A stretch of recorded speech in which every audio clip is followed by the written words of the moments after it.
Who knew parenting was going to be so bizarre? Yeah, this episode we asked the question, what's the weirdest phases your kids have been in? And we've got food phases, teen phases, gross phases, funny kid phases. And we finished the episode with the parents in the news story asking the question, gender reveals, yay or nay? All he wants to be is a dinosaur. Moustache. My daughter went through a moustache phase. There you go. So they literally hijacked this flight. Dinosaur thing's not sounding so bad now, is it? I know. Well, do you want to hear this week's fun fact? I don't know, do I? Did you know that elephants are pregnant for 22 months? Really, 2 years. They nurse typically for 2 to 4 years. Like as in like booby feed, nipple Yes. feed. Wow. If you want to put it that way. And when they're like new baby elephant, they feed like 10 to 12 litres of milk, 3 gallons of milk across a day. Right. I was going to say like per feed, per like. Across a day. Wait, how many? And now I'm just tired thinking 10 of litres. Say 10 litres. 10 to 12 litres of milk. I'm just tired for all the mummy elephants out there. Just be thankful it's not you. Oh, I know. I'm exhausted. That'd be very painful. Even, I wonder if that's on ratio with size though. Like, Be slightly engorged. what? Yeah, okay. I don't know. Your brain just going, ew. I don't know. Yes and nays. Okay, you can start this week. Oh. It's yay. My yay. Driving home yesterday, Mackenzie asked for a little daddy-daughter date. So we did. Yes. Went and had milkshakes and pancakes. It was very cute. She loved it. She was all happy and giggly and chatty, and she's not normally very chatty, so it was nice to Have some time. together without the Cute. boys. So that was fun. She was all cute. Yeah. All right, what's your name? My name is the 2-year-old, almost 2-year-old. It's actually your story. You told me, but I'm stealing it. He's a little Houdini and he hates stuff on his feet. He hates stuff everywhere. If he doesn't like it, he hates Even it. his jumpers. Sometimes you put a jumper on him and he's Squeals, like, hates it, won't wear shoes. Anyway, he took his sleeping bag off the other night and threw it on the heater. Yes. While the heater was on. Yes. It was very toasty. And we found it the next morning. So Thankfully, the house didn't burn down. now, Yes, now he gets put in backwards, so the zip's at the back. He hates it. and it's a win for us. This morning I went in and he was lying there on his belly. Just, not this morning, yesterday morning he was lying there on his belly being like, trying to reach the zipper behind him, and I was like, Sucked in, buddy, you can't. But yeah, flipping little rat bag. My yay this week, things that I love being a parent was, this morning was packing the dishwasher and I just had this sudden wave of appreciation for the Boon clutch. Oh, I thought you just meant for the dishwasher. Well, yes, the dishwasher in general, but also like it's this little, it literally you could 3D print it, plastic like container that you put all of the bits of bottles or dummies or baby bits into so it can just go in the And doesn't shoot around the whole it doesn't move thing. around and Yeah. stays in there. And I Yes. was like, who thought? Like, who Of would have that. thought of that? And pre-parenting, you'd never think, oh, that little bit of plastic container. I think it's gimmicky. Yeah, you'd think it's gimmicky, but it actually has like saved us. Like literally everything just goes in the dishwasher. It's amazing. Done. It's amazing. Did make me think. I was like, maybe we should put a question out there. Might be slightly too helpful to be on brand, but like what are the things that pre-parenting you would never have thought to use or that you would want or So it's kind of like those gimmicky toys that we did yeah, a while ago. What would you think is a gimmick that has actually been one of the most helpful things in parenting? Not a baby mood toy thing that lights up in a light when you touch it. Well, I mean, if it revolutionised parenting for that parent, send it in. But you'll have to send a story explaining that one because we may not believe you. I wouldn't believe you. Anyway, my nay. I went into parenting thinking I was going to be so supportive of our kids and like whatever you want to do with your life, whatever you want to be, I'm going to 100% support you. You want to be an astronaut? We're going to do all of that study, whatever you need to do together. I had that conversation with Mackenzie yesterday. Oh, yeah. Told her she could be whatever she wanted to be. What did she say? She said a teacher. Yeah. But then she also went fireman, policeman, and something else. Out of fireman, policeman, and teacher, she can be a teacher. Oh, yeah, out of those. You let your mummy sleep there was at something night. else. There was something else. I can't remember. Anyway, so on board with, you know what, we're going to 100% support the kids, be who you want to be, except the 3-year-old now, all he wants to be is a dinosaur. And I'm like, how am I meant to? I was like, do we want to study dinosaurs? No, I want to be a dinosaur. Only dinosaur. I told you that weeks ago. I was like, I literally asked him what he wanted to be. And he was like, a dinosaur. And I was like, okay. And then I was like, maybe I'll just indulge this season. And I said to him, because he wants to be specifically a triceratops. And I said to him, I was like, you be a great triceratops. And I've got on video him being like, no, I want to be a bad triceratops. Yes. So anyway, that's a fun phase we're going through. Which can't do anything about it. Just let him have the thing for roll a bit with and it. Who cares? Which leads us into the topic of this episode, and the question that we put out there was how to be a dinosaur. What are the weird phases that your child has been through? And like, you go into parenting expecting there to be different phases where your kids don't want to eat vegetables, or phases where they chuck tantrums or I'm teething, still in that or phase. the not eating vegetable phase. That's still me. I'm not going to grow out of it. Yeah. Sorry, I broke your train of thought. Yes, you did. But there's all the expected phases. But we put the question out. I was like, what are the ones you didn't expect? Like, I didn't expect. No one told me when I became a parent that I would go through a phase where whenever I take my eyes off my 3-year-old, he'll lick something. Something disgusting at the shops, licking the floor, in the bathroom, licking the walls. Licking shop windows. Getting in the car, licking the car just to taste it. Oh, just like, yeah. Yeah, just a little weirdo. And so I was like, what are these what are the phases? So he gets it from you. We got heaps, actually. Heaps of shockers too. So get ready. We've categorized the first lot. Okay, you can do the first one. So food, like I grouped some together, food to start with. My daughter ate boiled eggs every day until she was 2. Okay, so she liked eggs. She liked eggs, which hopefully if it wasn't in the last year, that would have been a great protein, reasonable snack. Yeah, now you'd have to sell a house or remortgage. Well, speaking or of. just good luck finding eggs. Speaking of number 2. Oh, we know what this is like. My son ate a punnet of blueberries every day. The only thing that stopped that phase after months of eating them was me saying no to $6 a punnet. Mm-hmm. Yep. Our 3-year-old would eat a punnet or 2 most days. Yep. You think the nappies are going to be the expensive thing, or the formula or whatever they need, medicine, whatever. No, it's the berries. $30+ of blueberries every week. The fruit. Yeah, we put a stop to that real quick. It's Nanny's house. He knows he can go get a whole punnet of blueberries to himself. Poor Nanny. Blueberries don't last long. Oh, do I tell the blueberry poo story? Nah, that's gross. It's not actually gross. It's just hilarious. Let's just say it came out the other end the same colour as it went in.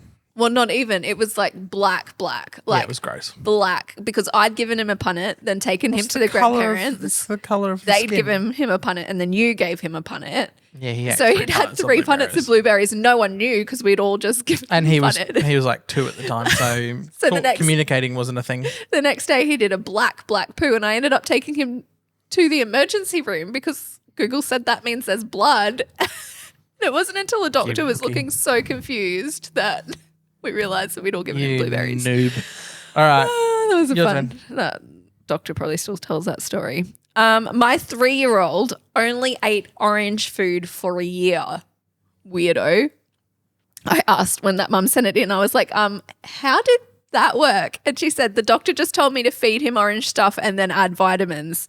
Said he'd grow out of it, and he did. By 4, he was eating normally. The orange stuff, mostly baked beans, spaghetti with plain tomato sauce. I'd put cream in it so it looked more orange. Oranges, sweet potatoes, pumpkins, carrots. I mean, yeah, but Doubt it. what other, that's no sandwiches unless you like food coloring your bread. What a weird color to pick. Like, I feel like kids are like that bland yellowy brown color. You could do your pasta and your bread and your bananas but orange is hard. What a weird.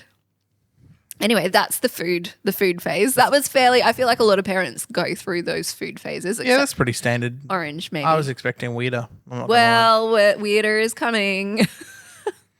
Starting with gross, you can do this one. Okay.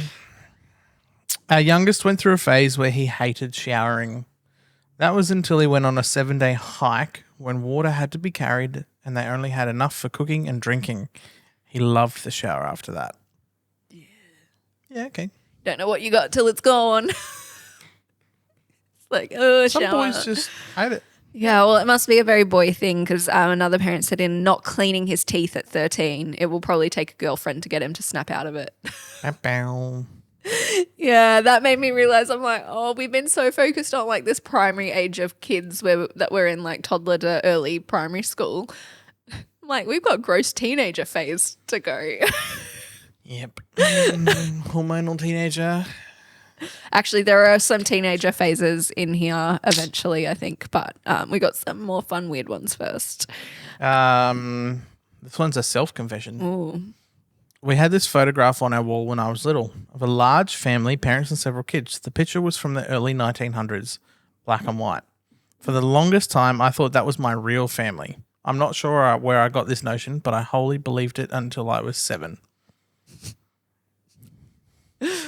Oh, that's probably where you get stories of kids being like, oh, my other family. It's not really a phase, but it's a funny story. Yeah. Artwork. My son went through a phase where he would constantly try and get spiders to bite him so he could be like Spider-Man. Respect. Oh, we've all been there. No, that's tough. No, we've all been there. Every Every boy has had that idea. Yeah, but not through like a phase of actively trying to find spiders. We live in Australia. I really hope that's not an Australian parent because here that's not actually the safest. Walk up to all the daddy long legs and go, yeah, well, they're fine. bite It's me. all the Well, they don't redbacks. really bite. Yeah. Yeah, redback. Huh? Redback. Yeah, be right. Be fine. Redback spider. It's the funnel spider you got to worry about. Oh. My son went through a phase of throwing everything over the fence. Toys, tools, cutlery, dog toys, anything he could get his hands on. Then apparently you asked, were you on good terms with your neighbours? What did they think? And the mum said it was a vacant lot, thank goodness. By the time it was sold and built, he'd stopped that phase. Well, that's good.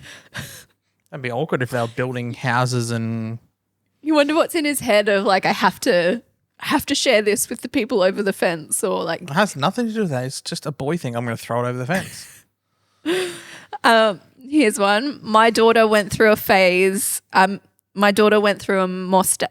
Why can't I say that word? Moustache. My daughter went through a moustache phase. There you go. Pants, shirts, hair clips, tie, earrings, and a stick-on moustache. It was weird, but it was funny, so we let it run its course. She was 14 or 15 at the time. Okay, I was thinking... Yeah. When I first read it. 4, maybe 6. Yeah. Maybe 8. Not 14 or 15. That's like grade 9, grade 10. That's a little bit... Hello. I mean, she was probably just a quirky kid. I would like, if I had to stereotype, be like, she's in creative arts, performing arts, drama. Stereotyping. Well, at least I'm admitting it. You I'm not stereotype. My 6-year-old son had a friend who wasn't real called Scotty. Scotty would come and play in our yard and would be invited inside to watch TV and so on. My son still, to this day, maintains he was real. He's now 46. And he's still holding on. No, Scotty's real. Guys, Scotty is real. Neck minute, he's on his deathbed. Like not neck minute. Like in another 40 years. And then there's the old fella sitting next to the bed and it's like, who are you? My name's Scotty. Yeah, interesting. We had more imaginary friends. Okay. My kid has 5 imaginary friends. We actually had a few, but I added this one because these are the names: Joshua, Jeremy, Jacob, Jonathan, and Budgerigar. Like, did you run out of J names? Is Budgerigar a bird? Like, Well, budgerigar is a bird. Like, it is a type of bird. Maybe he was a bird. Might have been an imaginary budgerigar friend, like a budgie friend. no. Anyway, we had heaps of imaginary friends. I didn't like focus too much on them because that is a phase you kind of expect to go through as a parent. I will admit, I don't think I ever had an imaginary friend. Oh. Yeah. How boring. Yeah. What a lame childhood you had. I had Spot the dog. I just had real friends. I didn't have to make them up. Oh. Yeah. Right now, our boy is in his feral mermaid era. He likes to be a mermaid, on land only, and very quickly turns into a koala in actual water. So I asked the mum. I was like, when I got that story, I was like... And now I'm confused. Yeah, I was like, what is mermaid? Like, how does he go through being a feral mermaid? And she said he does big jumps off the couch onto the blue mat because that's the water and loudly sings his favorite mermaid song. Whoa, whoa, whoa. It's from Mermaid Magic. And splashes his hands around in front of him. His hands are together in kind of like a mermaid tail shape, like he's swimming underwater. He also throws his mermaid toys around the house because they're obviously also swimming. He'll also jump, run and swim all over the house to get out of car rides because he hates them because he falls asleep in the car. How old is this kid? I would say maybe 3, given the like falling asleep in the car and the dinosaur thing's not sounding so bad now, is it? I know. You imagine just being like, what do I even do about this? There's nothing you can do. You just have to embrace it and come along with it. You could stop letting him watch mermaids to begin with. It's too late. I mean, if he's got toys and he likes watching it.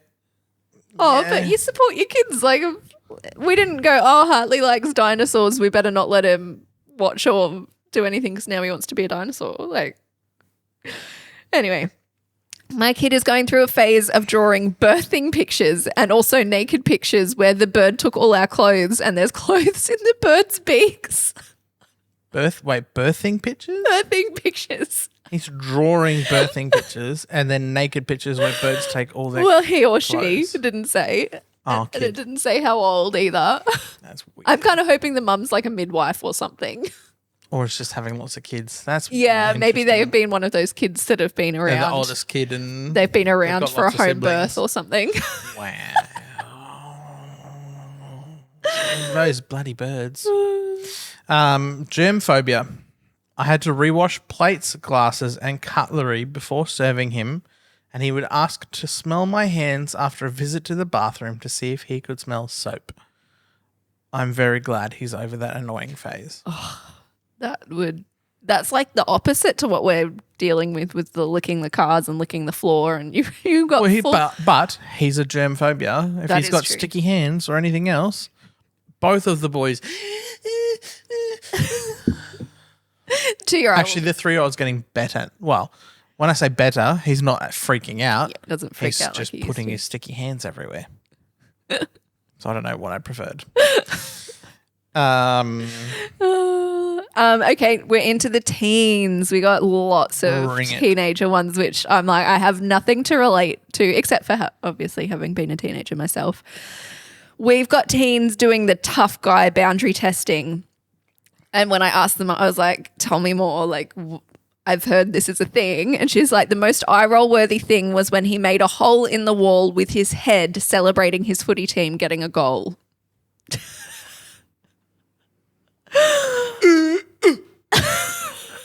Freaking. I'm so tough. Here goes a few more of my brain cells. See, well, there goes the one brain cell that I had at that point in time. I don't understand why teenage boys are so dumb like that. Like, I would love to have your mum on this podcast just for this section so that she can tell your dumb stories. I never headbutted a wall. Are you sure? Yes. Very much Because literally reading this, I was just imagining you in it. I've never headbutted a wall. Sure. All right, next one. Teen girls get mouthy. One of my girls has told me it's my job to do everything for her as her mother, and anything less is a parenting fail. Oh, no. Oh. Do you know what I'll do for you? Give you the tough life lessons. Use the chore list if you want the Wi-Fi password or your phone bill paid. Yeah, pretty much. You'll Because do the chores. anything less, doing anything for you is going to be a parenting fail. Oh, man. I'm not prepared. I'm not prepared for the Unhelpful Parenting Teen Edition. Considering the sass we're We already getting. get it from the 6-year-old. I'm like, how does this compound? I don't know. She's your daughter. I had a teen parent sent in. They are so cringy these days. It's just hilarious. I'm at the point I just walk around the house saying, I'm the Rizzler, the Rizzomatic. Slay. Embracing the embarrassing parent era. It's like, I'm the Riz. I work with a few young girls and they talk in the Gen Alpha slang crap. And every time they say slay or anything, I just send them like horse and sleigh gifts or Santa sleigh gifts. Because I'm like, what is this? What is sleigh? And I feel like that's old slang though. Like I feel like it's like continued like whatever no cap is or right. like So there was another video I sent them. It's a guy who is doing language week at this school or university. I'm pretty sure I sent you this And video. he learns the Gen Alpha slang and then talks about it and I'm listening to him talk and I'm like, I don't know what you're saying. Even with captions, I can't keep up. Yeah. Because it just doesn't make sense. Well, on the slang, someone else sent in they sent in just a list of the slang that they're like, this is the phase I'm going through. Odin/Ruben, oh, he's ragging, he triggered, bro got issues, oh, he raged, quit, lol, bloody quids. Bloody quids. Bloody kids. I'm assuming the bloody kids is the parent. Even the lol. Lol is very that's millennial. our gen. That's Yeah. our gen. Which must be how our parents felt like when we started saying lol. Like LeMayo, Ruffle. Yeah, but bae. You're my bae. I never said bae. Mm-hmm. I never said bae. That was like. All right. Anyway, I'm not going to say that. Anyway, before we finish, I have one parent in the news story, and it's going to set us up for questions for parent in the news. Yes, it is. Okay. I promise it is. And it'll set up our question for next episode. So a couple has found another unique gender reveal celebration at 30,000 feet surrounded by 200 strangers. The couple hosted a celebration on an Icelandic Play Airlines flight. The air hostess is heard over the speakers. Dear passengers, you already know you're on a flight to Paris, but this isn't just any flight. In fact, this might be the first time in history that someone finds out the gender of their baby somewhere over the North Atlantic. They handed out blue and pink cards for the people to hold up their best guess on the baby's gender before using champagne glasses to cut a cake revealing the blue icing inside. Afterwards, the airline then brought out cake for everyone on board and gifted the couple a baby onesie with the Play Airlines logo on it. So they literally hijacked this flight and did a gender reveal party with all the strangers that were stuck so it was on the plane. Strangers? Yes, they didn't know anyone on the planned? flight. It was not planned. Well, it was obviously planned with the airline, with like what the airline brought out and everything. But it wasn't It wasn't like the people didn't sign up for a gender reveal flight for their kid. Like it wasn't family. It wasn't friends. Why? I know. Can you imagine being on that flight and being I'm like, oh, what cool thing did they do? Did they like dye a patch of ice down below the plane a color, and then you look out the window and it's blue or pink, and you go, oh, that'd be hectic. So the question was going to be like, what's the weirdest gender reveal stories you've seen? And I might even put a poll out there. Are you pro or is it pro or con? No, pro or anti? Pro or anti gender reveal parties? Where do you draw the line? Because I mean, we had them like they were fun to do with family and like let's do something little. And friends, and we wanted to find out and make it a surprise, and so you do a yeah. big But thing where do you draw the line if you got like not you see them taking over someone's flight where all I want to do is watch a freaking movie? I don't care what gender your baby is. Like, Shut up and do it in your own time. Yes. Oh, I mean, I would feel the same until cake comes out, and then I'd be like, "Free cake, okay, congratulations." Well, even the airline, I just watched the video. Even the airline handed out green cupcakes because they were like, "We don't know what the gender is going to be, so we'll hand out green cupcakes." Still cake. Wouldn't want me over. I'm easy pleased. Oh, I'll eat cake while I'm watching my movie with my headphones on, ignoring you. No, I'm all pro gender reveals as long as it's either fun, celebratory with friends or done well, not done badly, or dumbly. Well, no one ever sets out to do it badly. Stupidly. No one ever sets out to do something. Some people have some really idiotic ideas. Yeah, so please send us them. That's next week. So we want to do all of the dumbest. Send it the stories. I mean, we've got lots of other questions out there too. So that episode may be like. I was going to say, you've put out 3 questions. Well, the other question that's out there at the moment is God. What's the craziest thing you did in labour that's not that's out of the ordinary? That question's still out there and we'll probably come back around. Not just whinge. You're lucky you're still breathing. Hey, go watch last week's episode if you want to see Sam have a go at me for being so boring during labour. I'm sorry, I was pushing out your child. Labour superpowers. And then I guess at the start of the episode we did say send us what's the underrated thing that going into parenting you did not. The thing that you thought was going to be a gimmick, but you've actually used gimmick it. Turned we love it. Yes. So follow us on socials. That's the easiest way to keep up with all the questions and all the things I put out there. And I don't even think crazy Ben brain keeps up with all the questions, so we'll figure it out. And then come back next week to see the answers and hear more funny stories and have a laugh.